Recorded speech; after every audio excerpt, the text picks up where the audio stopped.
What's up, everyone, and welcome back to Miss Azrael's Gaming.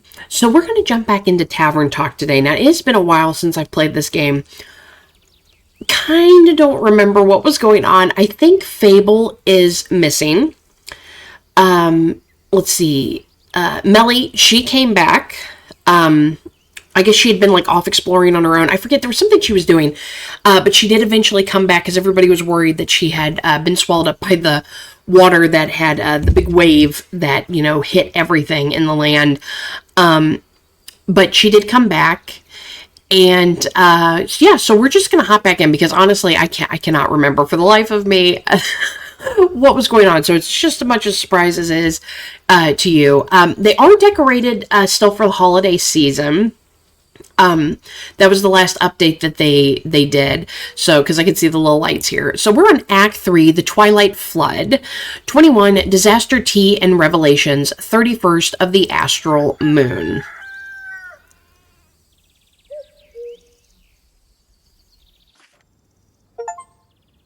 Okay, so I got the achievement Ever Blooming.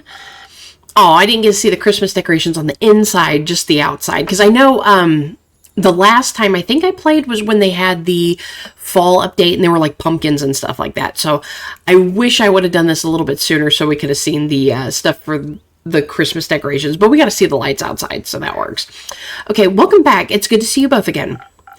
Hold your enthusiasm, Innkeeper. We bring tales of disaster. I don't mind a little disaster in my tales. After all, you tell them so well. She really does. As do you, Clay. Thank you. I hope my stories are as good as your drinks. They are to me. Speaking of which, can I offer you a drink in exchange for a little insight into your disaster? That'd be great. Something that feels strong and magic-y, right? You remembered. Yes, that one, please. Coming right up. I mean, it has been a while since we've seen these two. Honestly, it's been so long, I don't even remember what they were doing. I think they were trying to figure out why everything flooded.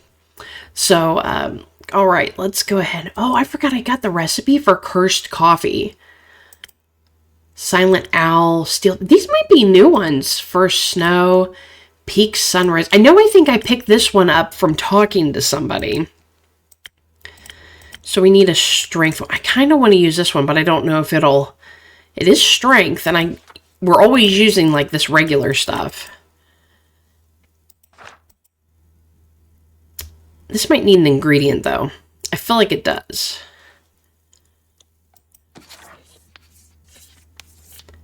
We'll see. We'll see if we can pull it off, because if not, Undo can drink it. And, we don't get to give him too many drinks. Okay, there's that. Need a little of this. No, we don't have enough. I knew it. Dang it. Here, Undo. I like doing the special drinks, but we don't really get to do a lot of these very often because you have to have an ingredient, and they didn't really ask for the ingredient, so we'll stick to the basic. We'll do a Southern Brawler. I believe that's the one we want. It's the only real strength-based one other than that one, but I don't think he needs that one. Yeah, because that's for defense and courage, and you have to have an item for that. So we'll just do the basic Southern Brawler. Oh well, we were able to feed Undo. We don't get to do that very often. Little defense. Is that enough? Okay. Little charisma. There we go. Southern Brawler. Let's serve it up. Something tasty and strong, but hopefully not disastrous. Very tasty, very strong. You've really got the best drinks around. Happy to hear that, Clay. Tia, you're bursting at the seams. How were the archives? Fun. Were they? Mayhaps. The Bleak Stalkers were... bleak? Cute. Cute? Very. Jade told us where to find the entrance to the archives. But when we got there, we found it surrounded by bleak stalkers. They were quite numerous, and so shaped. I decided to ask them if they could let us through, and I thought he might need some help with that. So I called on your honey flowers, and I extended my divine light to him. It made him glow softly, and they all flocked to him like moths to a gentle flame. Did you know they have velvet wings they can fold into their bodies? I didn't. That's fascinating. They were so cuddly and showed off their crawling skills in exchange for carrots. I asked them if they'd like to be our tour guides, and they were so excited. They'd never been tour guides before, and at first they thought it involved eating people. I might have acted a bit standoffish when trying to correct their misconception. Clay was able to convey the message much better. He's very good at explaining things. But not that great at understanding things. That's rude. I think he really understands people. And that helps him meet them where they're at. I try to. Everyone has their own way of understanding things. I think that's beautiful. I envy your empathetic approach to life, Clay. Thank you. But you've got your own strengths. Like how you're a master of strategy, or how you're so good at making people feel safe. I suppose we make a great team. The best, I might say. We made a great team with the Bleak Stalkers, too. They let us right inside the archives, which were huge. Large parts of the Everbloom had collapsed, but even the explorable sections were unbelievably spacious. We had no time for a proper tour, unfortunately. We had to make it back in time for the barbecue, after all. That meant we had to be efficient during our search. Though we did take a break to admire the artist hall the creatures excitedly led us to. We found abandoned pottery equipment that distracted us a little too much. Using more time than was perhaps appropriate, we molded tiny versions of the little critters as a gift to them. They love them. Afterwards, we split up to cover more ground. Each of us was guided by a group of Bleak Stalkers. A dangerous choice. That's when the monsters get you. That's what Clay said. So I enchanted the friendship bracelets. That way, they would always sense in which direction the other person was located. So neither of us would get lost. It was so smart. It was. Very useful. I see you kept yours on. Yeah, I just now noticed that hers. I could see his, but hers kind of blends in with her armor there. I did. They really helped with navigating around the archives, too. It's a beautiful place, you know? I mean, everything's overgrown with vines or withered and full of termites. But we could still tell how much care had gone into building it. Some of the tree branches still had leaves on them. And I saw a couple of stubborn lotus daisies trying to break through around the rocks. I taught the Bleak Stalkers how to water them. They loved drinking out of the watering cans. But they also enjoyed sharing their water with the lotus daisies. Hopefully they'll grow stronger again soon. What a shame all the effort that went into building the archives was for nothing. But it wasn't. It meant something to someone once. And I could still feel that love in it, even during our visit. Maybe it'll even bloom again. It's called the Everbloom, right? Like forever? I wonder who named it. We should go back sometime and see if we can find any information about the archivist. I bet they knew some great drinking games. Perhaps we should honor their contributions by studying the knowledge they left behind. Why not both? They should be people first, symbols second. Oh, yes. I guess both would work too. Good idea, Clay. What else did you find in the archives, besides friends and the beauty and horrors of time, I mean? I got a little distracted when I asked our new friends to point me towards the cooking section. It was so vast. I found so many new bread recipes I can't wait to try out. I also found something for you. For me? Yes, a recipe from a book on mixology. First I thought about taking the whole thing along, but it was a giant tome and the Bleak Stalkers were so attached to it. So I ripped out the page that looked the most interesting. We thought it would fit your repertoire. Okay, so we unlocked the recipe Last Whisper. I think it does, thank you very much. As for me, I asked them to lead me towards dangerous knowledge and soon found myself in a hidden study. The Bleak Stalkers didn't want to go inside, like they were scared of its contents. So I rewarded them with treats and ventured inside alone. It sounds like you got along with them rather well. I grew quite attached. Perhaps I would even call them my favorite animals. That means we solved your favorite animal quest. We did. They almost made me want to stay and waste more time. Isn't that strange? Not in the slightest. Time well spent is time never wasted. Perhaps you're right. Anyhow, the study.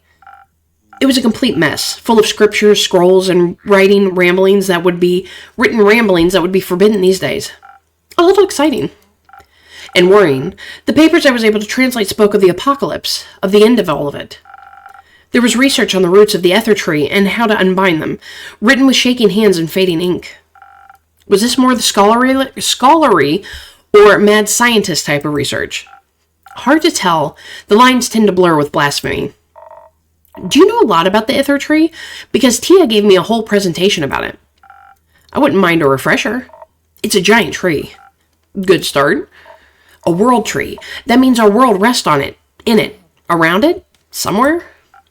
In it, mostly. Depends on who you ask. The dragons guard the tree because they created it, maybe, but definitely because they care for us. And since we live in it, it should keep existing as it does now, because no one wants their house to crumble. Okay, so character information unlocked. Clay. All right, so let's see what we got. Oh, we still have one of our quest hasn't been picked up. Yeah, because we finished Parent Trap and the Mission Magically Possible. Those were finished in the last episode. We still have the ominous letter that's from some unknown friend to us.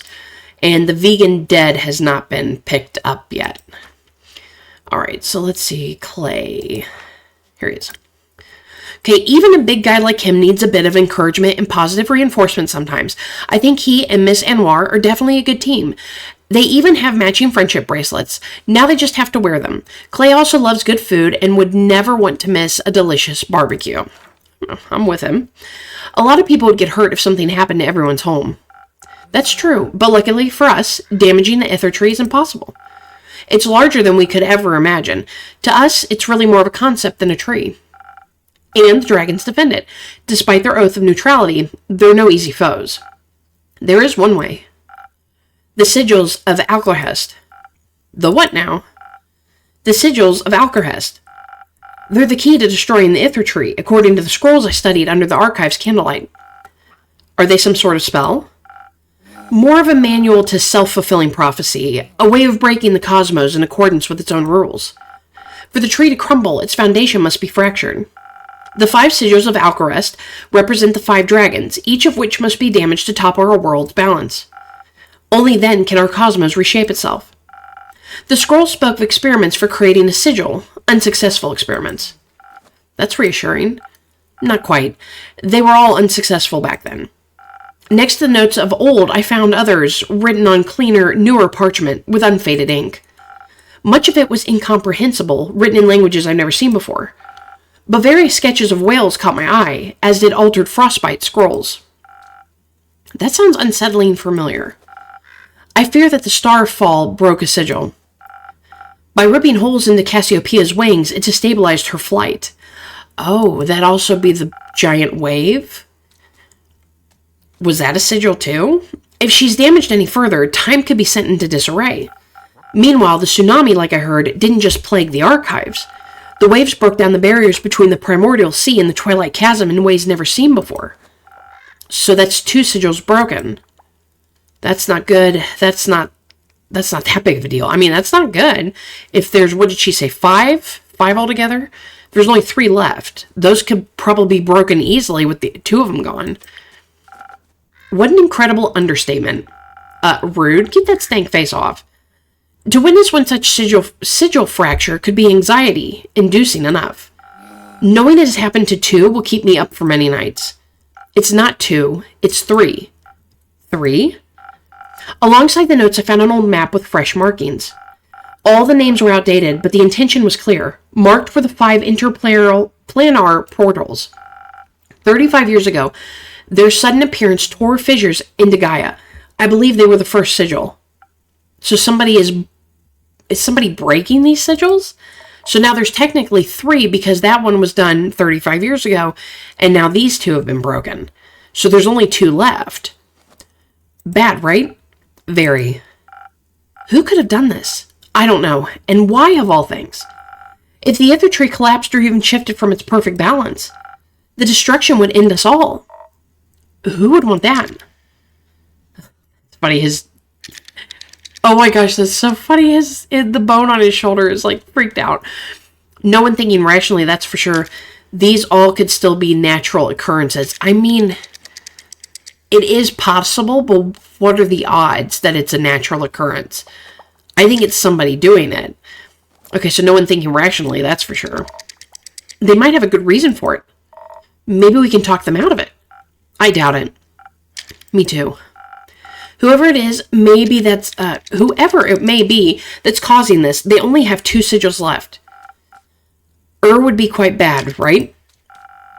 Don't they say that waking the Elder Dragon will start the apocalypse? They do. I feel like there's too many ways to start the apocalypse. Maybe they're all connected, and waking will break the last sigil. Although, I'd like to think breaking all the sigils is indeed impossible. Because it's impossible to reach Tout in the spirit realm, correct? Or Tuat. It's not exactly impossible. One can make it to the spirit dragon via the astral sea at the dawn of the dying moon. That's in 5 days, right? Yes, but worry not. To reach such a specific location within the astral realm, very specific rituals are necessary. And Gaia's portal to Cassiopeia is indispensable. I have a feeling the one doing it is who the letter's from. The letter that was sent to us. I bet they're doing it.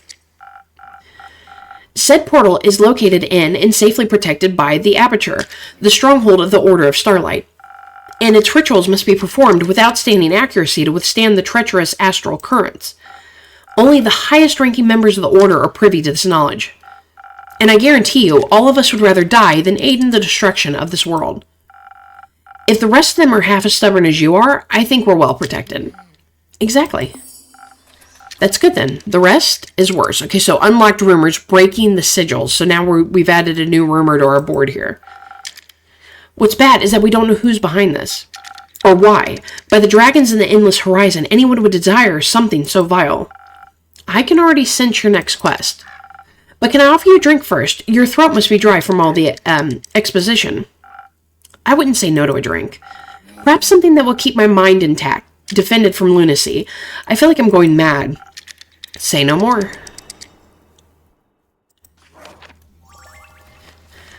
Okay, so we need a defensive drink, which should be the Frosted Lagoon. Okay, we'll add defense.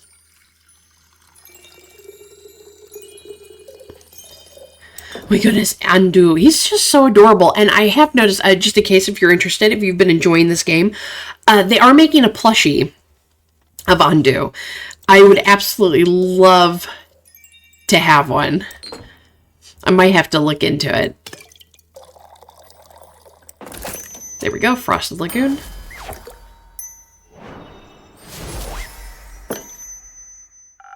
A delicious defense against the absurdity of evil plots. Thank you. This makes me feel a little less conspiratorial. I needed a breather. You know what else would make for a great breather? Fable's barbecue? Exactly. You're right, that would be quite pleasant right now. I hate to be the bearer of bad news, but I don't think the barbecue is happening today. Fable hasn't returned from their quest yet. Oh. What quest are they on? Finding Melina. But we just saw Melly on her way here. Perhaps they found another quest while out. Heroism can be infectious like that. Innkeeper, what kind of drink did you mix them? None. Don't look at me like that. They didn't want one. Maybe we should go look for them. Maybe so. Please, look. Go look for Fable. No one has seen them in days. And the last thing I said to them, I'd hate for those words to stay the last. Please help me find them. Of course, I'm sure they could slay any monsters without us, but some extra hands couldn't hurt. But you'll have to deliver your apologies yourself.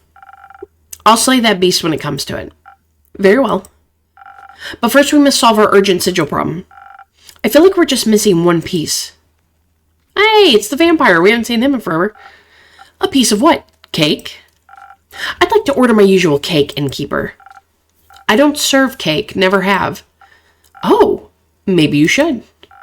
Another delicious delicacy would be also still no blood. Oh. The sorrow I'm feeling almost equals the grief I felt after the vampire glitter competition of 1389. Oh? I had run out of glitter.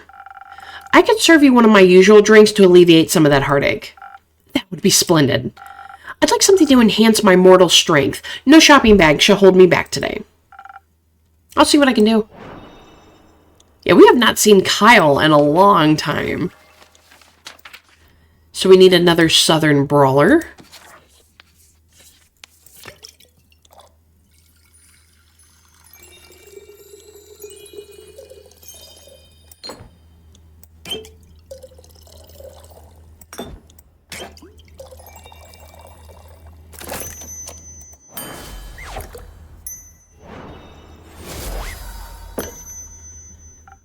Here, with all the strength of a raging fire. Thank you, dear Innkeeper. My blood is boiling with euphoria. Any particular reason for your shopping trip? A very particular one, dear Innkeeper. It is a matter of life and death. I must head out to purchase this wondrous substance known as comfort food immediately. Do you know what comfort food is? I haven't the slightest idea. But it is rumored to restore your mortals back to full health. I'm afraid Rhea will perish should she not receive it. That sounds serious. Has she fallen ill? A fatal case of something she called being in the zone. I assumed it's highly dangerous. She refused to move away from her drawing board for over a year now. She even threw me out of the room upstairs when I offered her a blood pellet snack. How will her body handle another year without food? I have some good news for you. Rhea hasn't been sketching for a year. You guys checked in yesterday. How fortunate. And as for your legendary item, you should ask her about it. Generally, everyone has a different idea of what they consider comfort food. How wondrous. Though something tells me you should give her some time before you go back upstairs to ask. Why? Her patience is on cooldown. Call it intuition. Oh, let's go with that one. I don't think intuition is a very good name, Innkeeper. Want to help me find a better one? Of course. I'll think of one before the next 80 years are up. Thank you. I shall remain for a while. And once I've acquired the correct comfort food, I will make sure my friend eats every last bite. Like a vampiric mother hen to her vampiric chick. I didn't know there were vampire chickens. There aren't. Do you know that for certain? Yes. I could have sworn the ones at my family's estate had fangs. Chickens can't develop teeth. And here I thought we were comrades in blood hunger. Chickens are still very fascinating all on their own. Did you know they have colorful dreams? Oh, that's nice. I once helped a wild hen with her dream journal. I'll introduce you to sometime. My favorite thing about chickens is that they purr when they're happy. What charming creatures. The more I learn, the more they remind me of vampires. So simple, sweet, and ferocious, yet their origin harbors one of the greatest mysteries of life. What came first, the chicken or the egg? The egg. I don't know. That's a life-old mystery. Did the chicken come first or the egg come first? Without a chicken, you can't have an egg. But without an egg, you can't have a chicken. I would like to think the chicken came first and then it laid the egg. So I'm going to go with chicken. Not going to weigh in. I am intellectually withdrawing myself from this conversation. But unlike this unsolved mystery, I do know how vampires were created. Would you mind elaborating? Weren't you intellectually withdrawing? As a cleric of Cassiopeia, humility is a lifelong objective that I strive towards. As such, I must admit when I need to concede words spoken in haste. Which would be now, I suppose. Okay, so we unlocked information on Alethea. Her bravery verges on obsession, but maybe it's just to stroke her own ego. She presumably has never taken a break in her whole life and probably never will. But lately she seems to be warming up to others. Out of all the cute animals she could have chosen to love, she's particularly fond of bleak stalkers. Please, Kyle, if you wouldn't mind expanding on what you just said. Certainly. It must have been over 5 centuries ago when a scholar stole some of the immortal blood of dragons. The scholar offered it to Queen Annabeth, who would become the vampire's monarch. I have never heard of Queen Annabeth. I think that was just the plot of a really challenging board game, Kyle. Oh, you're right. So then Mike was real after all. Mike? Yes, it's all coming back to me now. The first vampire that walked this world was the infamous Mikael. But most of us called him Mike. He had a very close connection to the spirit dragon in his domain. Eventually, Mike struck a deal with Tuat. In exchange for guarding the dragon's realms, he would get to live forever. But that didn't work out, I guess. Old Mike didn't read the fine print. The spirit dragon turned out to be a trickster. Tuat turned him into a new form of undead creature, invulnerable to age and disease, but still weak to the blade. Blood was the only thing he could stomach to consume, and with time, even sunlight became intolerable. Mike was no longer welcome among the living, but the dead didn't want him either. And that's how the first vampire was created. Fascinating. There is so little known about the dragon spirit in his realm. Kyle, just how do you possess knowledge that's considered ancient by today's standards? What knowledge? The knowledge you just told us about. Ah, I stumbled upon it in a grimoire I bought the other day at the local bookstore. Nope, that was the vampire romance book Kara recommended to you. Try again. But of course, dear Evelyn was such a history fanatic. How could I not pick up on a few stories? That was one of her favorites. I still dream of her deathly beauty countenance as she narrates tales until the intruders stop screaming. She always told the story of the progenitor, Mike, so softly. She would cradle a vial of his blood, and her tone would turn so reverent. A secret to share just with me, she would say. Uh-oh. I didn't mean to break the last oath between us as well. I'm sure we could help you keep this a secret, right? A secret between new friends. If secrecy is how we can repay you for sharing this with us, then so be it. Since you seem to have been very close to her, I wanted to let you know. We traveled past Morrow Castle on our way back. It looked awfully damaged. The destruction looked so fresh. If only we had passed by earlier. Clay even spotted a heavily armored silhouette a short distance away from that remained of the castle walls. We hurried over as quickly as possible, but the shadow was gone by the time we got there. As it was, only rubble remained. Has she not paid enough for her deeds already? Must even her sanctuary, her tomb, be disturbed and torn apart? She was so unyielding and in life. To have her memory trampled all over like this, desecrated without a second thought. It's just unforgivable. I think I need to go ask Rhea about her comfort food. Okay, so we got more information about Kyle. Despite his short and often fragmented memory, he has extensive knowledge of the origins of all vampires, which could be expected when you're a vampire yourself. I suppose, even though he still seems to be caught up in his long-lost marriage, he really took a liking to the person who dug him up.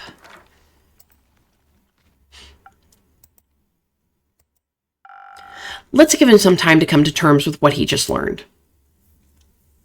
I mean, yeah, that'd be hard to come to terms with. I mean, he was married to her, but...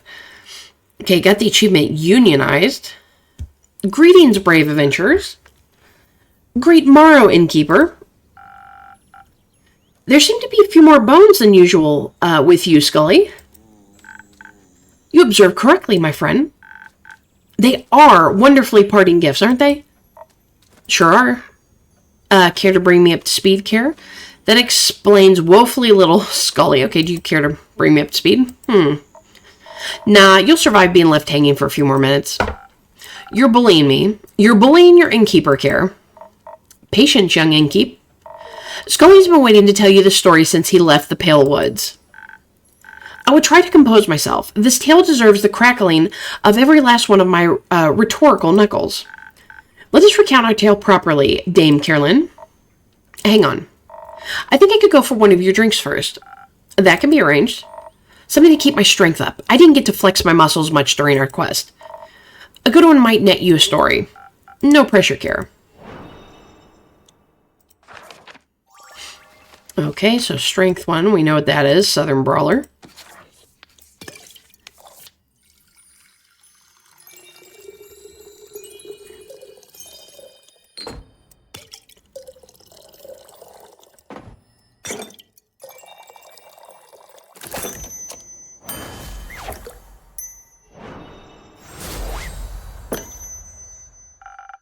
A great drink for a great story. Aren't you lucky? I'd like to think luck has nothing to do with it. Perhaps not. I might have something else to cheer you up. Oh? Millie's back. Oh. Relieved? Like a great sword's been lifted off my shoulders. Is she all right? Okay, so we got more information about Care. Who would have thought that such a fearless warrior never learned how to swim? But I'm sure her newly found family will teach her. Eventually, seems like the lone wolf is not so lonely after all. Care definitely lives up to her Baba's heritage, even if she herself doesn't yet see it. Is she all right?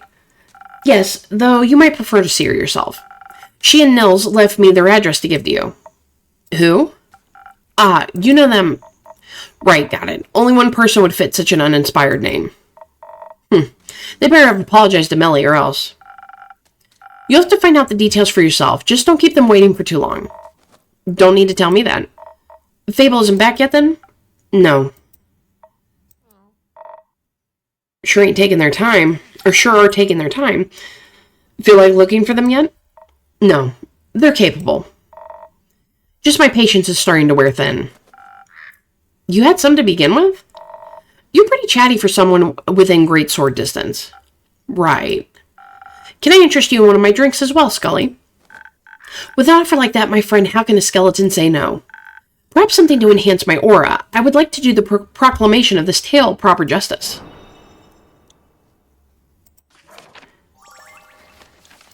Alright, so that would be Spoken Heart.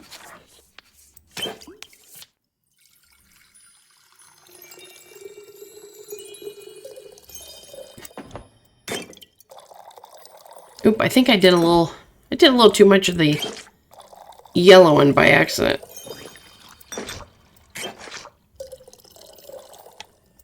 There you go, undo.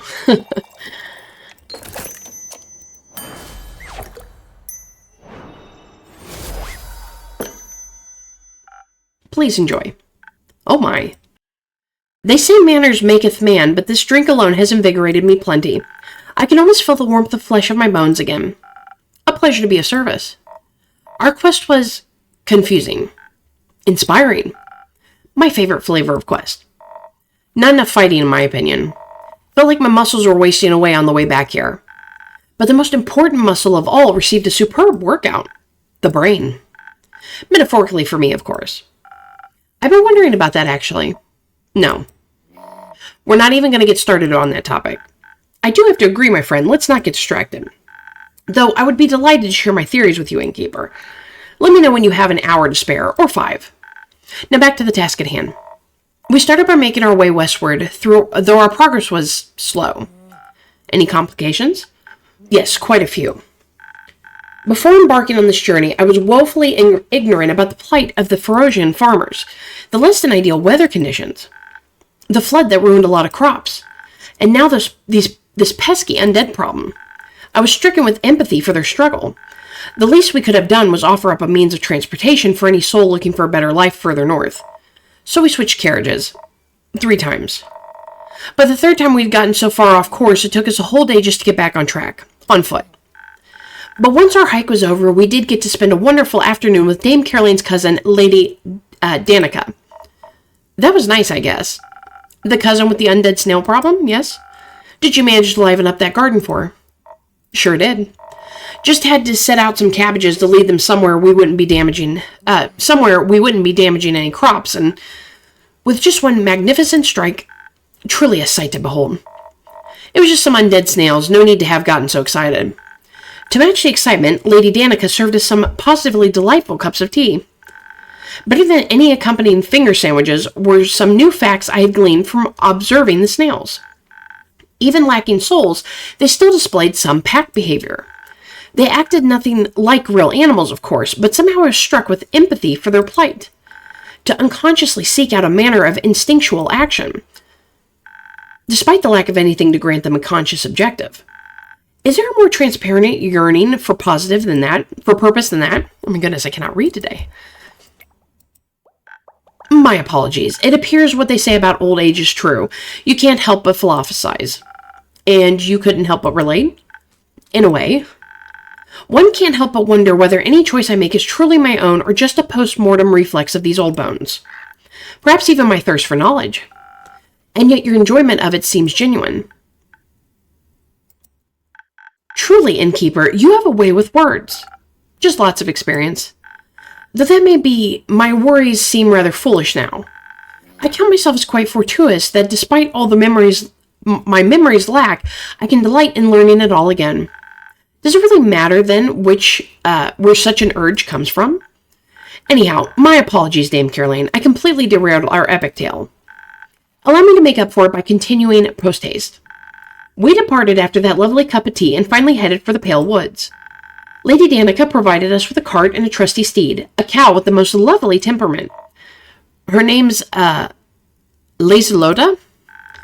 I made sure to greet the gentleman that passed us on our way to the woods. What magnificent shadow armor he was wearing. Something about it felt oddly familiar. Shadow armor. I wonder if that's who they saw leaving the castle. Perhaps it was only my hope that we could look just as gallant after our quest.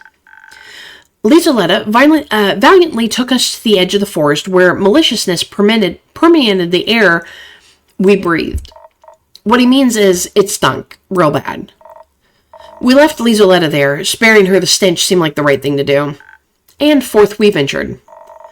Didn't take a long time to find what we were looking for. The place was crawling with them. Which also explained the smell. For some reason, the Massima didn't seem to bother me much. Most respectfully, you don't have a nose. Oh, of course. Anyways.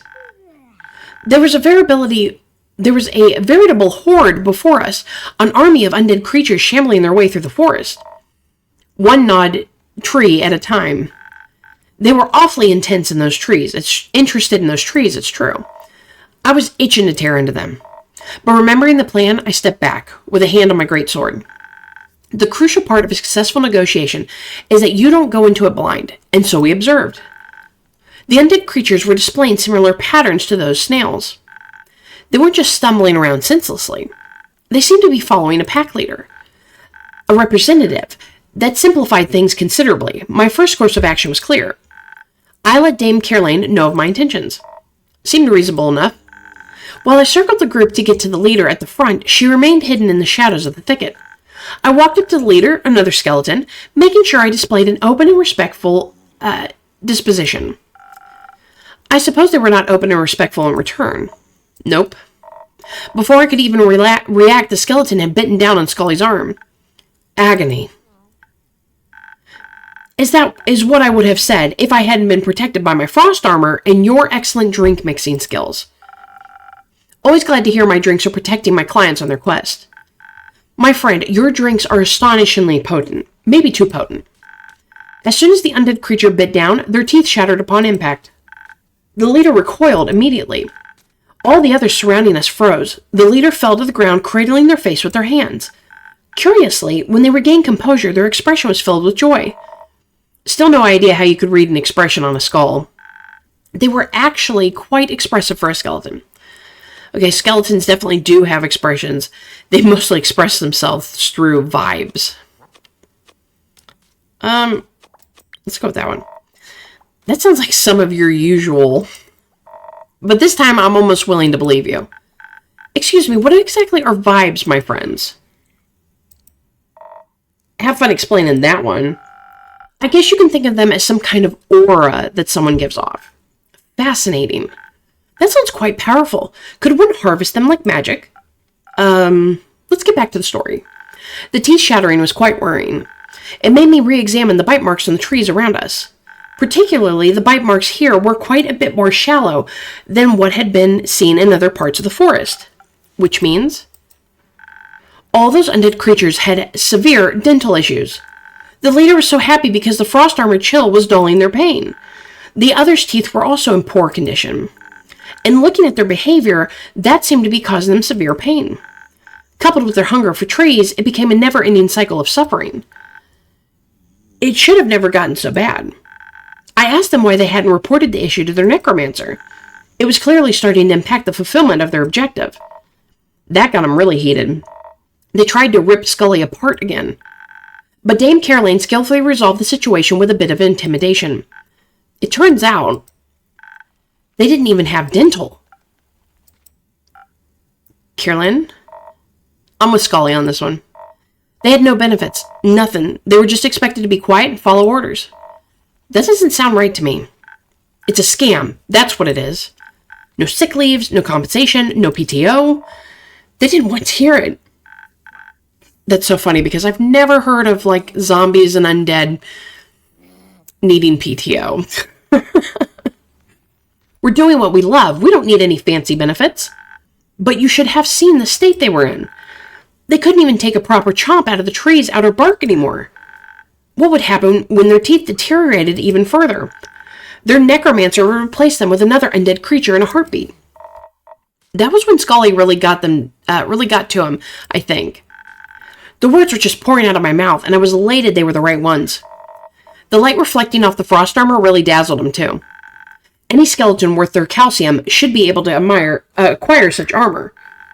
They needn't be bound by such a neglectful necromancer. My apologies. It appears I somewhat lost my composure just now.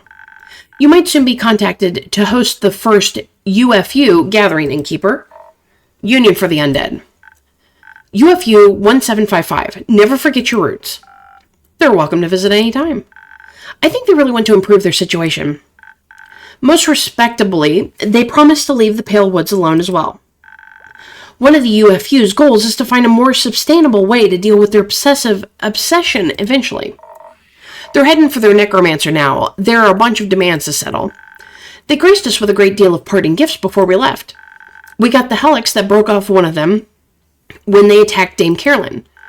Their leader gave me the teeth we couldn't put back into their skull. Oh, and this eyeball. I'm overjoyed we managed to resolve our quest in a peaceful manner. Can't deny your resolution was pretty effective. Good to know you're both happy with how it ended. Those are the outcomes I most enjoy hearing about from my patrons. Oh, but we did get you something else as well, Innkeeper. Right. Here. The trees looked really chewed on and dead. But the berries seemed like they were thriving. They're the ones Elfie was going on about. Not like they're here to appreciate them now, so I guess you can have them. Just set some aside to make Fable a drink when they're back. Sounds fair.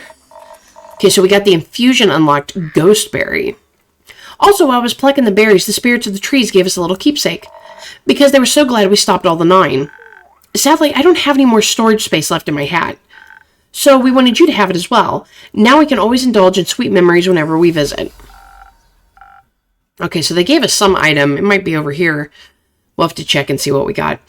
I think I know just the place for it. Thank you very much. Scully, you ever thought about becoming an advocate for this kind of stuff? Not that I can usually stand them, but you seem to really care about all this. Oh no, I'm but a mere heap of bones here to learn all I can. But it is a gentleman's way to speak out when evil is committed in front of you.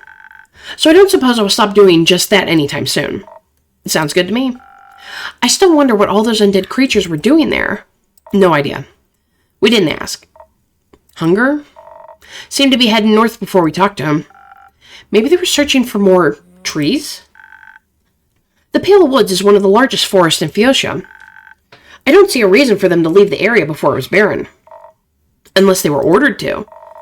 Don't they typically come with a necromancer attached? You don't suppose that gentleman we encountered outside the woods could have been that very necromancer? I don't think farmers wear armor like that. Wear armor like what you described.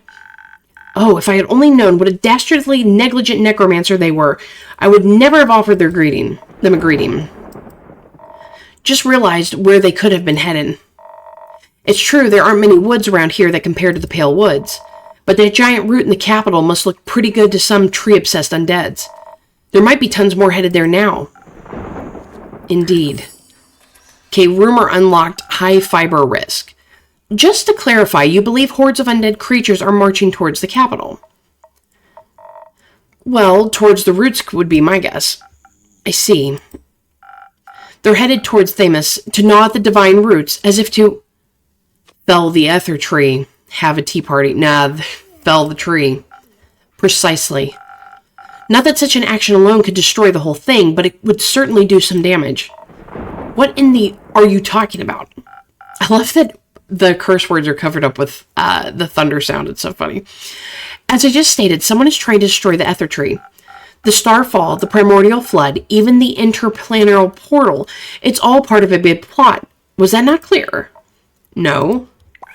Oh my, that's awful. Oh, his mustache fell off. And insane if true. Is it working? Unfortunately so. Or do you see stars in the night sky?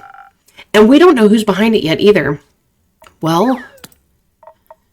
Carolyn, Mr. Scully, the gentle person you greeted outside of the woods, you thought he might be a necromancer? He certainly bore the armor of one. Did he seem like he wanted to kill everyone? Not particularly, though it can be hard to tell sometimes. Politeness and the desire for homicide aren't necessarily mutually exclusive. Necromancers resurrect dead things to make undead creatures. Indeed they do. So, Scully, you were resurrected, right? Do you remember anything about it? Well... I admit at first I recall very little from the start of my new life. I mostly stumbled about trying to remember my manners. Okay, character information unlocked for Scully. He's very interested in studying other undead since he came back conscious instead of being a lifeless puppet. He tried to strike up conversations with other zombies and even unionized with them. Now he's committed to fighting for better working and unliving conditions for the undead. But my memories, or rather the memories of my body, which I suppose are also my memories, have been getting clearer lately. Let me try to focus my thoughts. I believe I awakened in the archives, in the Everbloom. The Everbloom? Did you encounter any bleak stalkers? Why, I did indeed. They seem very hungry for my bones. Such interesting creatures. They remind me of the old intellect wombats. Do those beasts still roam Phoeotia? No. What are intellect wombats? Priorities, Tia. Scully, who woke you up? A gentleman of fine age. I believe he was there to do research? I remember candles held over notes scribbled on paper, ink stains on fingertips. He must have found me near my friend's study. I remember I was looking for her when... After I woke up, I simply left. How rude and uninquisitive of me. I should have asked what he was researching. I could have helped. Be glad you did not aid him. We found his notes. They spoke of the destruction of the universe. Did the guy from the woods remind you of the one in the archives? Now that you mention it... I wasn't conscious enough to recognize faces when I rose, but I knew the armor looked familiar. I think I saw it when I first reopened my eyes. Metaphorically, of course. I no longer have eyelids. A necromancer is behind all this. Is he trying to break the sigils just to get Tuat, the spirit dragon in the realm of death? Sigils. Are you perchance speaking of the sigils of Alcahest? My friend was researching them. I always thought them a wild figment of her imagination. Seems like they're not, unfortunately. Do necromancers usually want to destroy Tuat? No, but they do defy his laws of life and death. Perhaps he craves access to the souls of the spirit dragon guards. Or he plans to destroy death once and for all with his provisions. But my dears, to destroy Tuat, one must find him first. That in itself would be quite the impossible task, no? Not exactly. The spirit realm is well protected, but there are ways to get to him. Can you kill death? I don't know, but merely attempting it sounds disastrous. Miss Enwar, Mr. Moore, Tuat is the god of death. No matter how insane the necromancer, no one could possess a weapon powerful enough to fight a god. Only weapons made by dragons can harm them. We all know this. You mean like Or's great axe? A weapon forged for the dragons by the dragons meant only for their claws. The axe. It could certainly cut through the barrier between the astral sea and the upper world, if not through Tuat himself. Would stealing an axe from a dragon count as a sigil? Alright, y'all lost me again. I talked about this already, keep up. I'll explain later. It might count as a sigil if it awakens or damages their plane. Or could not be awakened under any circumstances. Nor should their legendary weapon fall into the hands of a mere mortal. My, this is quite concerning. I'm right there with you. I wouldn't worry about it too much. I'm right there with you. This seems like too insane of a plot. Even for some big bad evil guy. They always seem to be reaching for new heights in their dastardly schemes. If we are correct, this one plans to steal Or's weapon, break their sigil, and then destroy Tuat. Dragons be with us. What about the undead creatures marching towards the capital? They must be a distraction, a way to keep anyone who would interfere off his back. Quite the dangerous distraction, if you ask me. Those poor husks shouldn't be snacking away at those roots either way, should they? No. Okay, so rumor unlocked, unwelcome distraction. And those sigils of alcohol, zest you keep talking about could do what? Destroy the tree? The spirit realm rests above all the others in the canopy of our world. If what we believe to be this monster's plan succeeds, it will collapse down onto the rest of the Ether Tree. Not only would that free all dead souls, it would destroy the tree, our home, our cosmos, and everything below it. It would destroy our world as we know it. Okay, so rumor unlocked, big, bad, evil plan. Not to mention, Tuat might die. I don't think I have to explain to you why death dying would be a bad thing. Once again, can he die? Wouldn't risk it. Though I believe this, plot of his has to be limited somewhat, no? Perhaps to the transitional period between the astral moon and the dying moon? Only then would the veil between Cassiopeia and Tuat be thin enough for a ritual of such magnitude to succeed. Wait, what you mean is, this can only happen the night between the 35th of Cassiopeia and the 1st of Tuat. So it can only work in 4 days, or next year. Precisely. I guess you can't have a ritual without unnecessary complicated rules. It is common courtesy. Clay, I've been wondering, remember that man we saw on our way back near Morrow Castle? Yes. Do you think he might have been the same guy? I do. Strange armor sounds familiar, as is the convenient proximity to destruction. And more so, that blood of the first vampire Kyle spoke of. Part of the ritual to safely traverse the astral sea involves having an associated anchor for your destination. To find Tuat, you need something connected to him. Like the blood of a vampire eternally bound to him. Yes, maybe our villain got his hands on it. Perhaps he knows more of Cassiopeia than I anticipated. All of this is out of context, is giving me a headache. Innkeep, got another drink to spare to help with all this mess? Something powerful enough to get me through this? Anything for you, Care. Care's like, I am completely confused. Okay, Southern Brawler. Although for her to understand the mess, I would have thought we would have done a mental potion, but...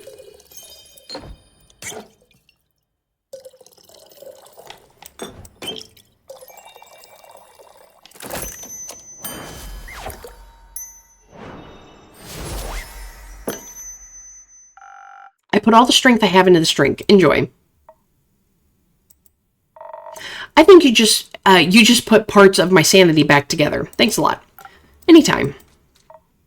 So, this madman, if he can't get the axe, he can't kill the spirit dragon, right? Correct.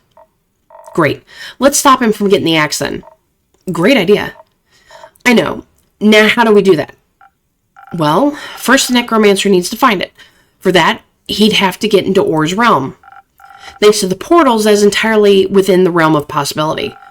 One would simply have to journey through one of the portals to the Twilight Chasm, and then enter the endless caves through the Nightmare Realm. Nothing easier than that. Didn't Melly see some weird new bone waymakers near the Twilight Chasm portal in the Moon Swamps? Could they be there to remind someone, say a necromancer, the way to the portal? They could. Good. The moon pools are much easier to reach than Boris. We should catch the necromancer before he ventures into the chasm, and most certainly before he gets the axe. Great. Let's go beat his... Hold on. What if you don't succeed? What if he's right? Oh. I don't know if I want to ask, what if you don't succeed?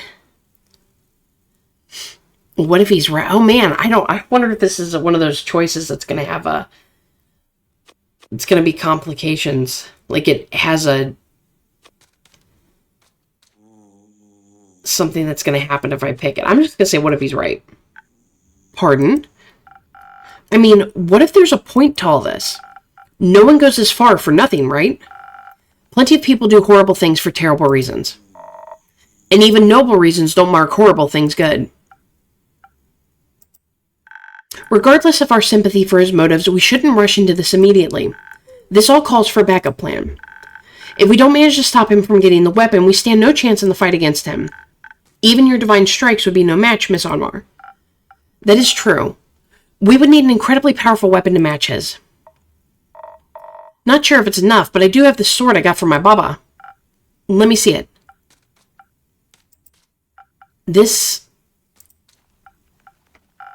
is remarkable craftsmanship infused with minor divine powers. Incredible. But I'm afraid even this cannot rival the Great Axe in any capacity. What if it was mixed with dragonfire? What? Do you happen to have such a thing on you, young lad? No, but I know where we can find some. The ever-burning flame in the Highlands is dragonfire. The one you wanted to see, Tia. I think now might be a good time for that. You're right. Dragonfire merged with Carolyn's blessed sword. It wouldn't be as powerful as the axe, but it might give us a fighting chance. Okay, so rumor unlocked, fiery backup plan. If we had a master craftsman to forge it, that is. Rhea, she's a blacksmith. Okay, would be great competition for sure. If she cares enough, you're right, there's no one better for the job. I'm sure she'd love to forge such a weapon. And I'm sure you could convince her of the importance, Kara. You got that right. Leave the blacksmith recruiting to me. Very well. I'm sure Master Smith Frostgrip will be delighted with this opportunity. Having her on our side makes me more confident that we can stop this necromancer's plans. I have the utmost faith in us. And I know the aperture and its astral portal are well protected even if we should fail. Though I don't believe we will.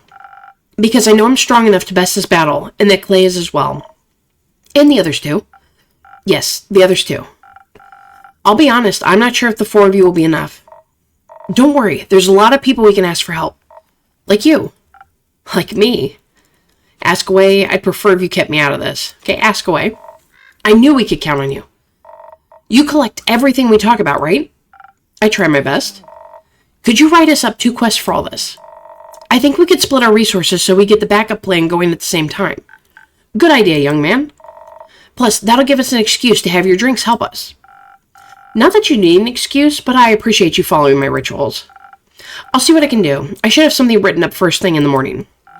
I trust you as you trust in us. Not at all. Cautiously. Deeply? Yes. Deeply and with the knowledge that together we are stronger. We'll see you in the morning then. Carolyn, come with us. We owe you a few explanations before we make you do any persuasive work for us. You got that right. Let's go. I cannot miss out on more possible details. I shall see you in the morning, Innkeep. Thank you for all your help. Let's save the world, all right? Let's, Clay. Good luck. Oh, interesting. Okay, so now we have to put 2 quests together for them. Oh my gosh, there's so many. And they've updated the quest thing like a couple updates ago, so...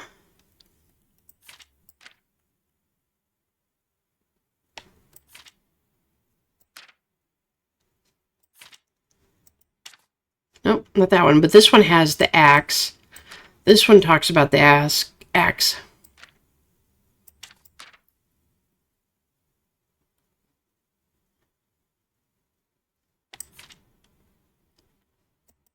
Nope, not that one.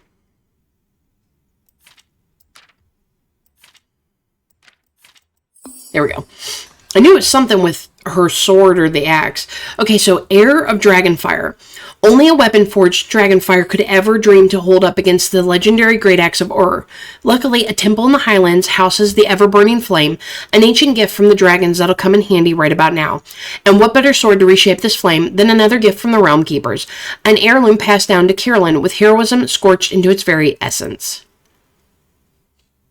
Okay, so now we need the other one.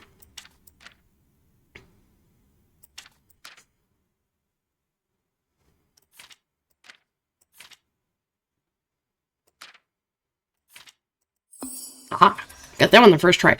The Twilight Chase. So world calamity is imminent, but there is one last way to save it. The only weapon strong enough to harm Tuat and the Ether Tree is a legendary Great Axe of Ur, and the personification of evil wants it desperately. But first, he must make it through the Twilight Chasm, and for that, he needs a portal. Sounds like a good location to stop him, right? Oh, do we get another one?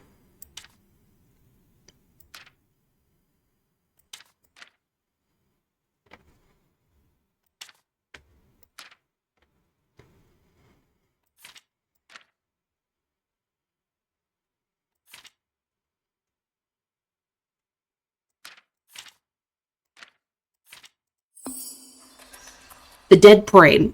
A horde of undead is approaching the capital.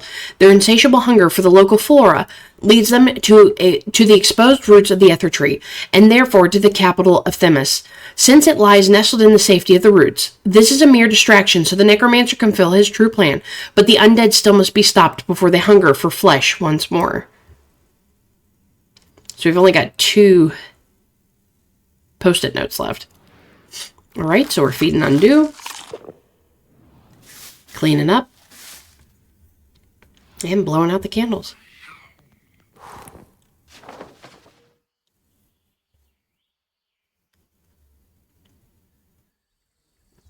Okay, so Act 3, The Twilight Flood. 22, Twilight Zinnas. 32nd of the Astral Moon. Alright, everyone, we're going to go ahead and end it there. That was a pretty long chapter that we just did. And I feel like we're getting close to endgame with the fact that, we've learned that this necromancer has been breaking these sigils so that he can kill death himself. So it'll definitely be interesting to see where this goes. And all of our heroes seem like they're going to be working together. We have quite a few of them that can go on these quests. We've got 3 quests put together. We're going to see who picks them up and joins which groups. It's definitely going to be entertaining. I hope you've been enjoying Tavern Talk. Leave me a comment down below where you think the story is going to go. I've just been really enjoying it so far. I love the fantasy aspect with it, with the drink making and just the fantasy tied to it. Usually, like with other games I've played, it's either been like modern day or the cyberpunk type games, but I love the fantasy aspect of the drink making game, and I hope you do too. So please leave me a like, subscribe if you haven't, and I'll see you next time. Bye.